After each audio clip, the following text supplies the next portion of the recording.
This is stage 5 of the Force strategy for pushing your exam grade up to an A or A star in Physics A level.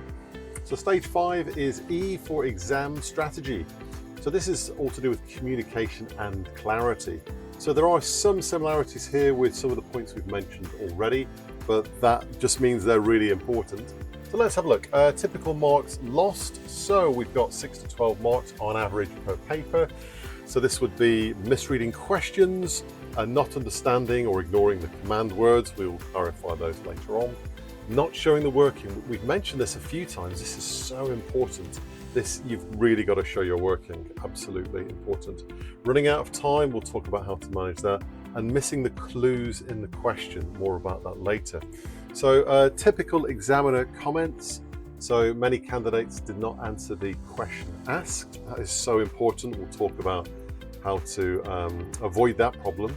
And then responses lacked structure and precise scientific terminology. And there's lots more similar comments we could have a look at if we wanted to.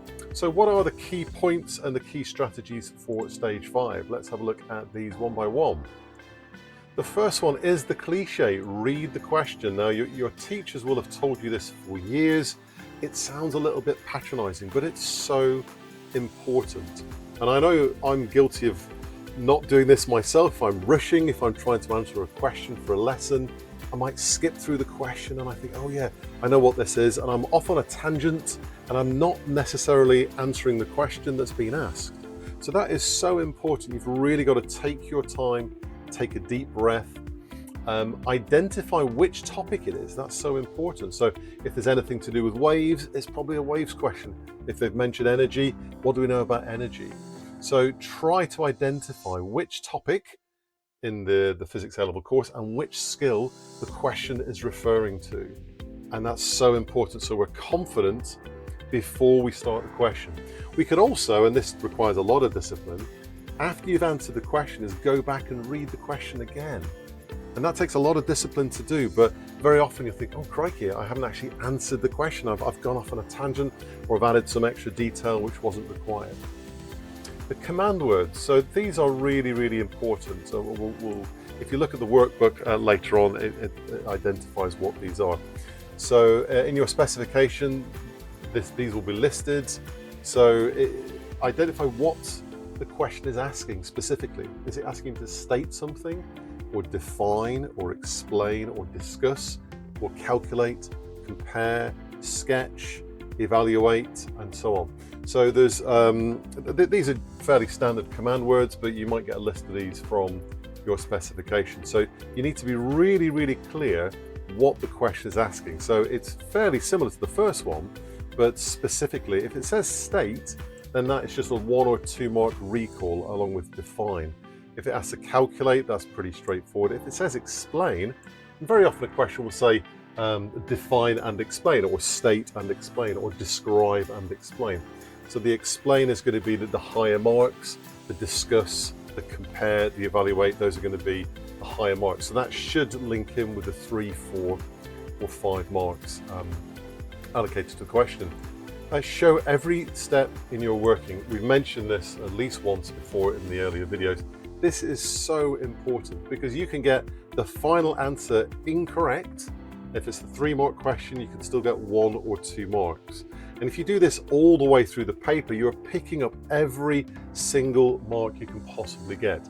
So what we mean by show every step is write the formula, rearrange it, substitute the values, and then write the answer with the units. If you're doing that in a very disciplined way, even if you make a maths error or you forget to divide the diameter by 2 to get the radius, whatever else it might be, you get the wrong answer, but you get marks for your working. Very, very important.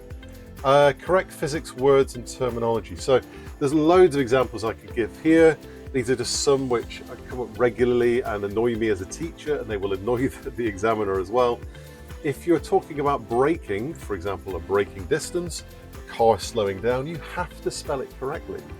And a student said to me recently, well, we're not being marked on spelling. Well, not necessarily, but if you spelt the word incorrectly, it means something else. So braking distance is not the same as breaking a cup on the floor. It means something different. So you have to spell the words correctly, even if it's just a normal descriptive word. Another very typical one is students love writing the rate of acceleration. It's not the rate of acceleration, it's the acceleration. The rate of acceleration is how the acceleration is changing with time, which is something more complicated, and we don't need to necessarily know about that. But it's the acceleration, not the rate of acceleration. So you have to use the correct terms and use them correctly. Another one, and we'll mention this later, students very often talk about gravity is acting downwards. Well, no, it's not. The weight is acting downwards. Weight is the force of gravity, or the force due to gravity.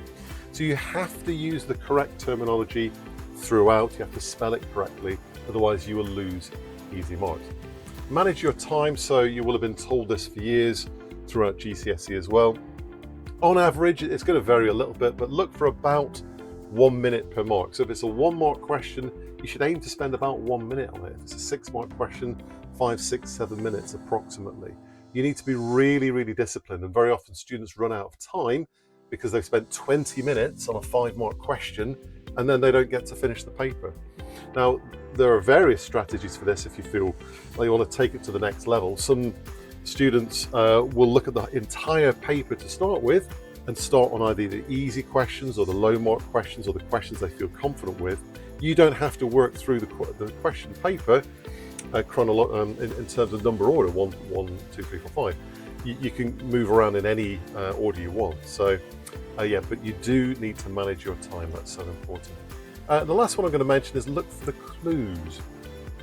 So this could be, very often part A will be show that the value of G is 9.8, or show that the weight is 15 newtons, and so on. Now, not always, but the majority of the time, a show that question is saying that here's a value that you will need later on in the question. So if you get to part B or C and you think, I don't know how to answer this, well, why did they tell you to show that X is equal to 10 or whatever it might be? Because you need that value 99% of the time. And related to that, if you get to part B or C in a question and you think, I have no idea how to do this, well, why did they ask you to calculate whatever it was in part A or B? So that's the same idea as the show that. So look at earlier parts in the question for clues. Why did I calculate something to do with energy or something to do with the time, whatever it might be, because you probably need that later on. The other really important thing is, I think especially for complex applied synoptic questions, is very often students think, well, I haven't studied this. It wasn't in the textbook. We weren't taught something in lessons. However, the paper is trying to assess your understanding of the course. So they don't want to know what you think about something that they've put in this contrived scenario. They want to know, do you understand the course material? So you need to find a link between the question and what you've studied. So it goes back to this idea of the first one, understand the topic and the skill the question is asking. And this little summary here I think is very important, because you can know a lot of physics, but if you don't put it down clearly in a structured and ordered and timely way, which is good exam technique, then you will not get a good grade. The exam question that I've picked it's a longer response question. However, it does lend itself to illustrate some of these ideas that we're talking about. So you might want to pause the video at this point and attempt the question, give yourself 10 minutes, and then we'll have a look at a typical answer, or a kind of grade C, grade D answer. So here we go. So we've got, this is my attempt at the drawing. This is a version of an exam question from a few years ago. So there's a man, this is a man, on a ladder, it's resting on a wall. So we've got to label the other three forces. Okay, use the principle of moments to explain why this is stable, but will topple over if theta becomes too large. So you can imagine that if this ladder here becomes more vertical, at some point it will fall backwards. So let's have a look at the answer. Right, so this is one we mentioned before. So very often students will say gravity. You won't get a mark. Now, you may have a sympathetic examiner or maybe a generous mark scheme, but gravity is not a force. Gravity is a field. So the weight due to gravity, or the force due to gravity, would be the weight. So they wouldn't probably get a mark for that. Now the normal force, the normal reaction force, you would probably get that. Obviously you would need to label these correctly. These are the two reaction forces. Probably better to say, as we'll see, to specify it's the normal force of the wall on the ladder or the floor on the ladder, but that would probably get 1 mark for those there. The ladder is balanced. Okay, this is part B, which means the moments are balanced. Okay, yes, they might get a mark for that, but they haven't specified which moments. All the forces are equal. This is a really typical statement that my students say. Well, they're not necessarily all the same.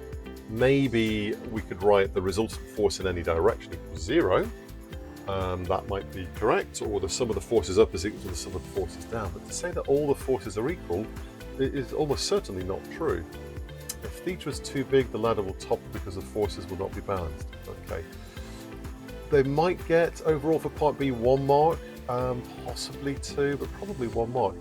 They haven't mentioned or stated the principle of moments. So this is a big clue here. It's all about moments. They haven't defined the frame of reference where the pivot is.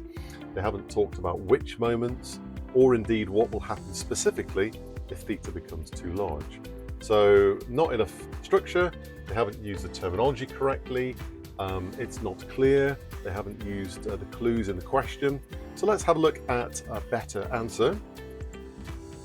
So this would be the model answer. So let's go through this stage by stage. Part A, the weight, absolutely, that's fine. The normal force, so as we've said, of the wall on the ladder, of the floor on the ladder, that will be better detail. You probably don't need this. So there's 1 mark for both of these together, but it's good to get that actual detail. Right, so let's have a look. So why is stable? So it's stable because we could say the forces are in equilibrium. We could say the moments are in equilibrium. We could, at this stage, write what we mean by the principle of moments.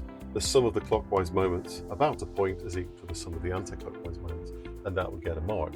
But we need to define where the pivot is. So the pivot is this point here. We're going to take moments about the bottom of the ladder. So if you've mentioned that the pivot is at the bottom, at any point that would get the 2nd mark.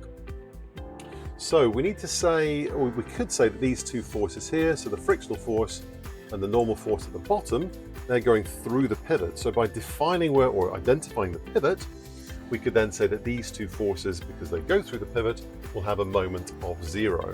So we only actually have 2 forces we need to consider. We've got the normal force here, and we've got the weight.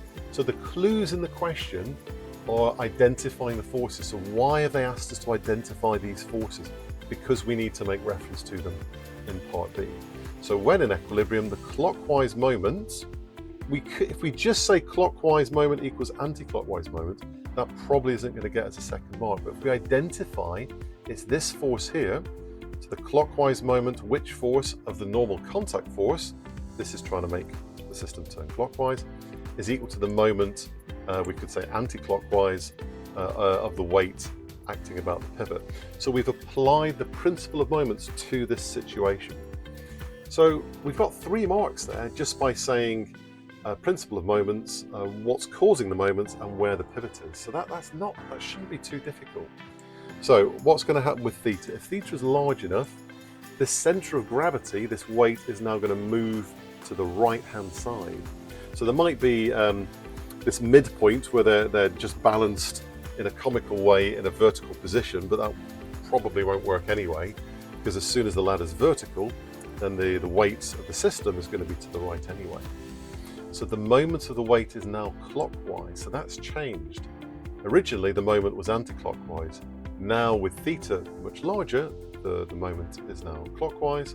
So then you could either say the sum of the clockwise moments is greater than the sum of the anti-clockwise moments, or you could say nothing is providing an anti-clockwise moment to balance out this clockwise moment of the weight.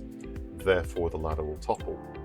So we've talked through, this is your 3 marks here, what will happen in terms of the forces and in terms of the moments if theta becomes too large. So going back to our strategy mentioned before, we've got the correct terminology, we've read the question, we've identified the clues, we've applied the physics that we've learnt. So there's nothing on the course about ladders and people climbing ladders necessarily, but we've basically written out all the stuff that we've learnt on the course about moments and pivots and clockwise moments and balanced forces. Okay, well done. So this is the end of the force strategy. Hopefully you found the workbook for each of these 5 stages. and certainly now you should have a look at the final part of the workbook, which is on stage 5.